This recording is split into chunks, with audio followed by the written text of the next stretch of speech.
Romans chapter 10, part 1. To all my daily viewers, thank you very much. I'm amazed that somebody was watching this at all, and they would watch it every single day. And there's a vehicle going by.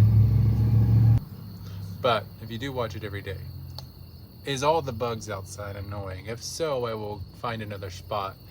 I feel like my closet yesterday was way too quiet. It was annoying me personally. But if it is too noisy, I will find a different location. That is fine. Also, the random vehicles probably don't help. Anyways, Romans chapter 10.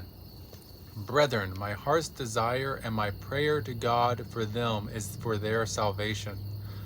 For I testify about them that they have a zeal for God, but not in accordance with knowledge. For not knowing about God's righteousness and seeking to establish their own, they did not subject themselves to the righteousness of God. For Christ is the end of the law for righteousness to everyone who believes. For Moses writes that the man who practices the righteousness which is based on law shall live by that righteousness. But the righteousness based on faith speaks as follows. Do not say in your heart, who will ascend into heaven? That is to bring Christ down.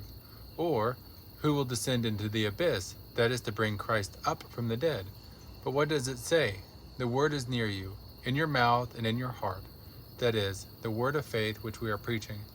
That if you confess with your mouth Jesus is Lord, and believe in your heart that God raised him from the dead, you will be saved.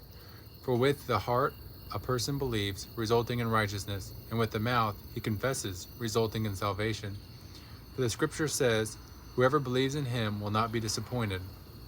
For there is no distinction between Jew and Greek, for the same Lord is the Lord of all, abounding in riches for all who call on him. For whoever will call on the name of the Lord will be saved. So that's part 1. This is a shorter chapter, so there will only be 2 parts. But just want to point out that verse 9, that if you confess with your mouth Jesus as Lord, and believe in your heart that God raised him from the dead, you will be saved. And then at the end, for there is no distinction between Jew and Greek, for the same Lord is Lord of all, abounding in riches for all who call on him. For whoever will call on the name of the Lord will be saved. Let it all be a reality that we're all calling on the name of the Lord for our salvation. We'll continue in part 2.